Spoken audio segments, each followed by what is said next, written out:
Bonjour tout le monde, aujourd'hui on va faire un unboxing de ce que je viens de recevoir. Donc on a un nouveau projet sur la chaîne, c'est de faire un build gaming avec les pièces les moins chères possibles. Donc on a ici un combo carte mère, processeur et RAM. Donc on va regarder à quoi ça ressemble, la qualité est comment, et surtout est-ce que c'est jouable. On va essayer de pas l'abîmer. Avec le coronavirus, ces temps-ci, ça a pris un bon mois à recevoir au lieu de une semaine ou deux normalement. Donc j'espère que ça fonctionne, j'espère surtout qu'il n'a pas été endommagé parce que c'est également possible qu'il soit endommagé dans le transport. Là, j'espère que la qualité du micro est pas si pire parce que je viens de l'acheter, j'ai pas pu l'essayer encore, donc ça se peut que ça griche avec l'emballage. Ok. Donc c'est pas la première fois que j'achète des cartes mères chinoises. Puis la première chose que je remarque sur cette version, ça sera pas long. Ça, il est bien emballé, hein, ça. La première chose que je remarque, c'est la qualité de la boîte. Donc ça c'est un gros plus. Normalement c'est une qualité qui est très merdique. Donc pour ça, chapeau. Donc on va l'ouvrir.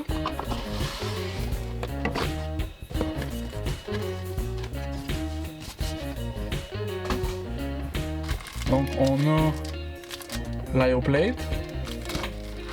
Nous avons, j'imagine, le processeur, la mémoire,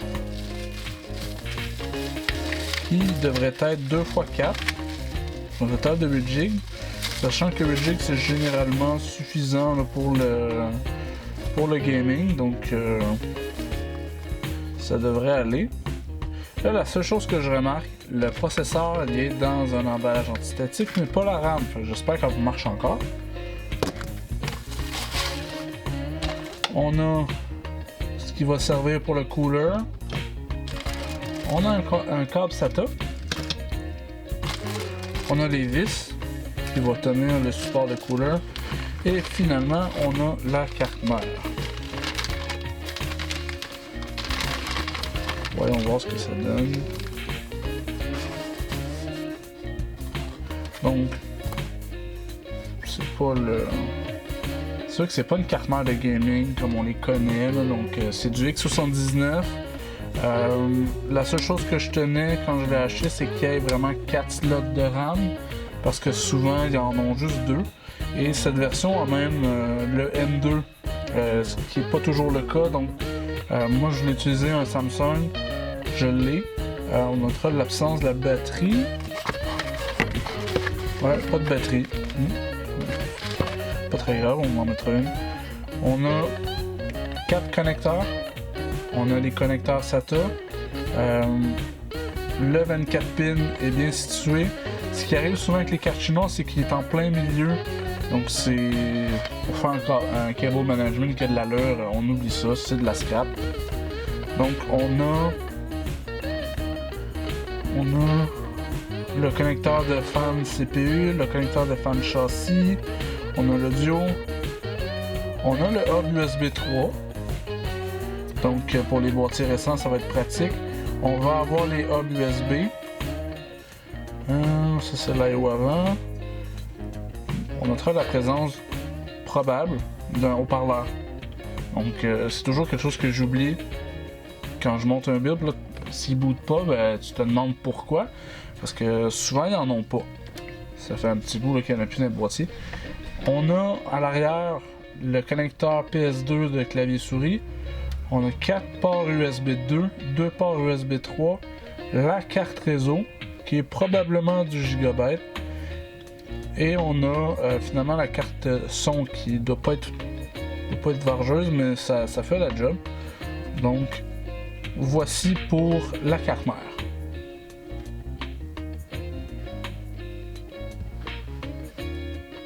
Donc, j'ai remarqué que il n'y a pas de manuel qui vient avec la carte mère, donc on va espérer qu'il soit indiqué sur celle-ci quel channel qui est le bon, parce qu'on a deux couleurs, mais ce qui est indiqué.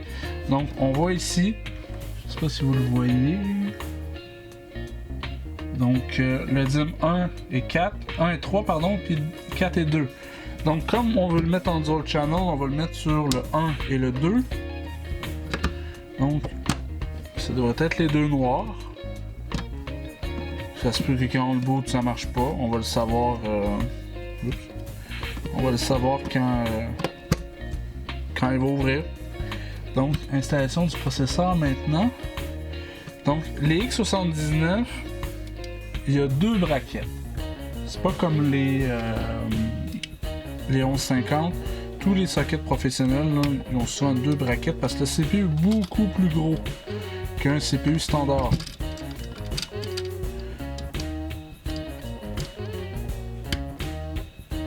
Donc on ne va pas crocher les pins.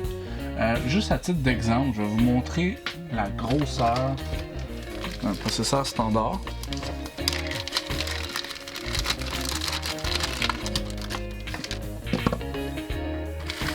Et la différence avec les Xenon, mais surtout les gros. Parce que vous avez des séries qui sont de la même taille, mais dans le cas ici, on a un modèle un petit peu plus fat. Donc, ça, c'est la grosseur d'un processeur 1150 classique. C'est un petit Intel Celeron, là, mais les i7, c'est gros comme ça. Et vous avez le processeur de serveur. Il y en existe des plus gros que ça encore, mais ça c'est assez standard.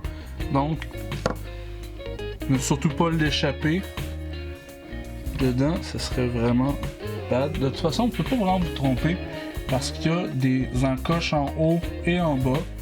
Donc, on fait juste le mettre en fonction des encoches qu'on voit sur le CPU. Et surtout, il ne faut pas l'échapper dedans. Puis, normalement,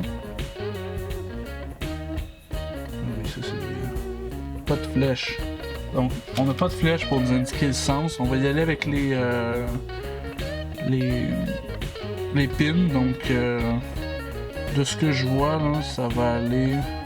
Ah, la flèche est là, gravée dans le métal. Ici, je sais pas si vous la voyez. Donc, heureusement je l'ai vu, je l'aurais sûrement branché à l'envers.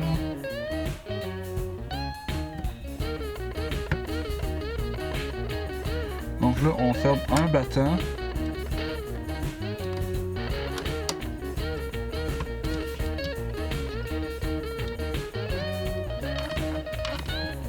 Et pas peur de forcer, c'est sûr qu'on n'est pas vraiment sûr si ça va péter le processeur ou pas, mais ça devrait aller.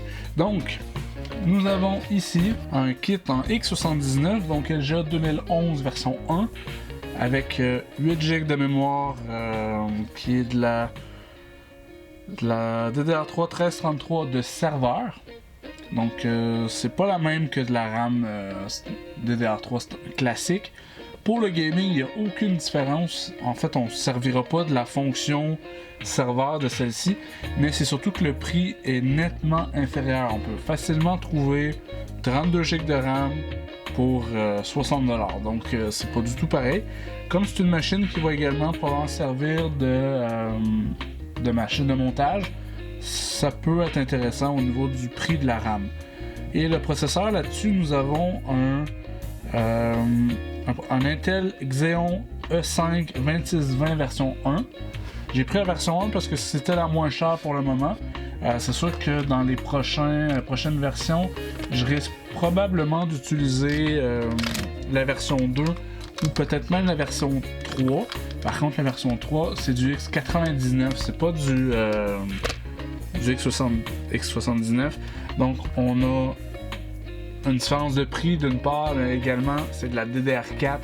La DDR4 de serveur, c'est pas tant moins cher que de la normale. Donc, on n'a pas l'avantage du prix sur ce build-là. Donc maintenant, on va arrêter ça pour aujourd'hui. Dans le prochain épisode, on va le monter. On va le mettre dans un boîtier. Là, pour l'instant, j'ai une vieille boîte, mais ça va faire la job. Faut également que je reçoive mes cartes vidéo. Donc pour l'instant, j'ai rien à mettre dessus, sauf une bonne vieille 6950 qui va nous servir de test. Il y a une fan qui est foutue, mais ça devrait fonctionner. Donc au moins on va pouvoir le tester avant de faire un build final, parce que c'est sûr que pour l'instant il manque des morceaux, là, donc ça va être dur de le finir. Mais on a l'alimentation en tech 1000 watts, il est vieux mais il est encore fonctionnel, donc on ne devrait pas manquer de power avec ça. On va avoir un SSD, on a du stockage en masse, j'ai 12 TB de stockage à mettre dessus. Donc, surtout pour le stockage des films, ça va être également un serveur. Donc, on va faire des tests en jeu, on va faire des tests au niveau des serveurs Plex surtout, et on va faire aussi des tests en montage vidéo. C'est sûrement que cette machine-là que je vais monter les vidéos que vous regardez en ce moment, en espérant que ça vous plaît. On se retrouve dans un prochain épisode.